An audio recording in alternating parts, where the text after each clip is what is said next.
students of Standard 9. Welcome back yet to another episode of the History and Civics. So today in our topic we are going to deal about the elections and the procedure of elections in India. So we already know that India is a democratic country. What do you mean by democracy? Democracy is the government for the people, by the people and of the people. So in this process, the people who have attained the age of 18, that is called the universal adult franchise, they have right to elect their own representatives, and these representatives in turn govern the people. So therefore we have a democratic form of government. So elections, what are the democratic form of government, can be clearly explained by this chart. Please look at this chart. So we have the democracy form of government. That means here people, they elect their representatives, and the representatives, they form the government makes the laws, and in return the laws are being obeyed by the people obey the law. So this chart we say the democracy, people elect the representatives form the government formulates the laws, and the people abide by the laws, rules and regulations made by the government. That is called the democracy. Clear? Now in India we have elections. What do we mean by elections? So election is a procedure by which the people try to get the maximum vote from the people and come back in power to form the government. That means nowadays we don't have individual elections, the elections are fought on party line basis.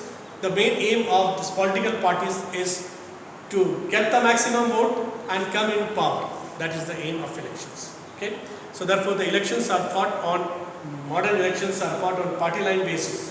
The main aim of the people is to come in power and rule the government.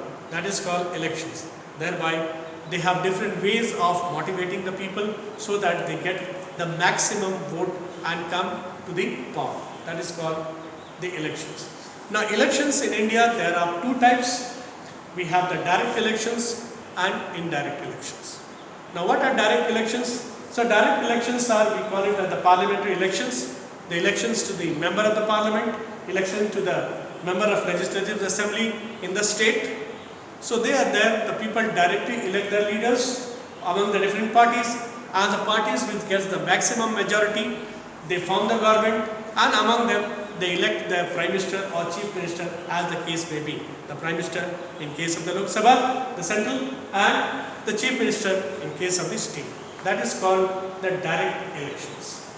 Then indirect elections. The indirect elections also prevails in India. The indirect elections is a process by which the people not directly elect the people, the members are elected indirectly. That is, the elected members among them also will elect the members, like the elections to the member of the Vidhan Parishad, in case where the state has both the Vidhan Sabha and the Vidhan Parishad. The Vidhan Parishads are elected by that, and the Lok Sabha and the Raj Sabha. The Raj Sabha is supposed to be the permanent house which cannot be dissolved.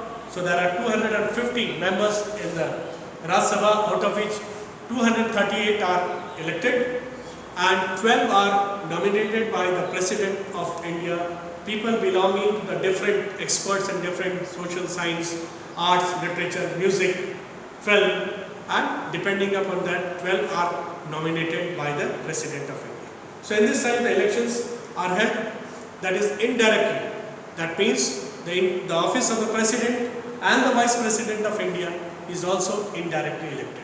That means the President of India is indirectly elected through the Electoral College consisting of the elected members of both the houses of the Parliament and the Union Territories of Delhi, Chandigarh and Goa, etc. They are elected indirectly by a single transferable vote system. So the President and the Vice President of India are indirectly elected. Clear? The direct elections and indirect elections. Now what is the basic difference between direct and indirect elections? In direct elections, the people directly elect their leaders, and in indirect elections, the people do not directly elect us, they are elected from the elected members. So in direct elections, there are large number of voters, whereas in indirect elections, there are less number of voters. And the direct elections are held for the parliamentary elections, like the members of the parliament, MP or MLAs, members of the legislative assemblies, and indirect elections are held for the president and vice president of India. Clear? These are just a formal difference between the direct elections and indirect elections. Now we come back to the next topic, that is the elections in India. See the chart here, the elections in India. So the elections, we have the general elections, the midterm elections and by-elections. So what are general elections? The general elections are specified for a period of normal term for 5 years. Every 5 years the general elections are held. This is the periodic elections, and after the expiry of the 5 years again the elections will be held. They may also call the parliamentary elections held after a term of 5 years. They are called general elections. Second, we have the midterm elections. Now what are midterm elections?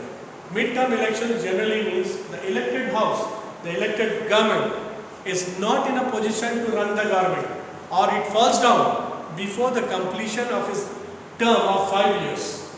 Then the elections held for that period, elections held again for a normal period of 5 years is called the midterm election. That means the government doubles down due to the no confidence motions, or the Prime Minister or the Chief Minister is not in a position to run the government because his colleagues are not supporting him. So I may request the President to dissolve the House before the expiry of his normal term. Then the elections will be again held for a full term of 5 years in this case. So this is called the midterm elections. Clear? Then we have the by-elections. Now by-elections is that suppose a candidate has been elected from a particular constituency and has become the MP or MLA, and he resigns or he dies and the seat is vacant for that constituency. So elections are held to that constituency for that particular candidate, and if anyone who wins and comes to that, he will carry out for the unexpired term of period of that person. So that is called by-elections. Clear? So the elections in India, there are 3 types of here: the general elections, midterm elections and by-elections. So today we will take only the different types of elections we have done. Coming next would be the elections in India, the election commission, the powers and the way to conduct free and fair elections in India. Till then, take care, have a good day, God bless you.